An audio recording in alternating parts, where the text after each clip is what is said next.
Okay, wo sind wir heute? Wir sind heute in Bremen und wir sind jetzt beim Fahrradverleih. Ein bisschen Werbung muss man ja machen. Speiche. Fahrradverleih Speiche. Wir gucken uns mal an, was es hier Schönes gibt. Christopher, hey! Na, mein Lieber. Sollen wir Fahrrad fahren gehen? Ja, komm. Lieber Fahrrad fahren. Guten Tag, was ist los? Ach, was mich echt bloß? Hol die Frucht nicht mit raus. Steht Dach, geht er wieder Bach auf. Mit einem Betenwurm und einem Betenwurm. Wie kriegt das immer noch die Rede in den Kopf?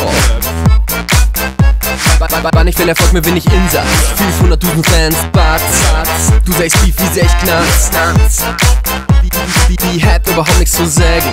Worum will er kein entscheiden? Muss die morgen Werbung to lägen. Kann, Mut, Lött. Kann, Mut, Lött. Kann, Mut, Lött. Kann, Mut, Lött. Kann, Mut, Lött. Kann, Mut, Lött. Kann, Mut, Lött. Kann, Mut, Lött. Lött.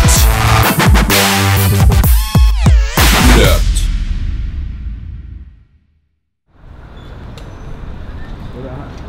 Ah.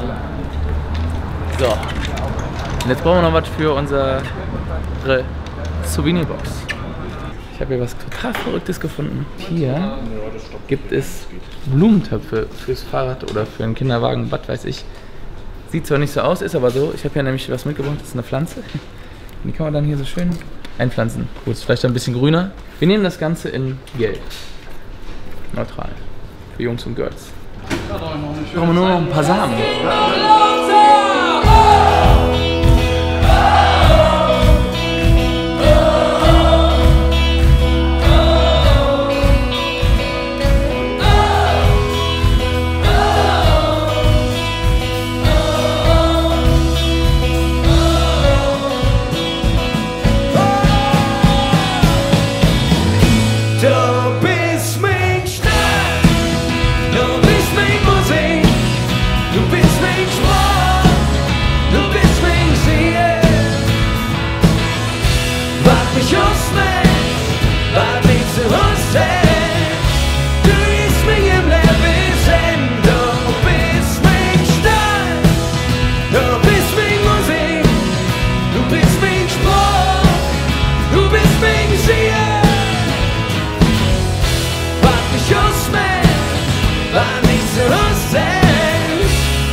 But makes it all sense.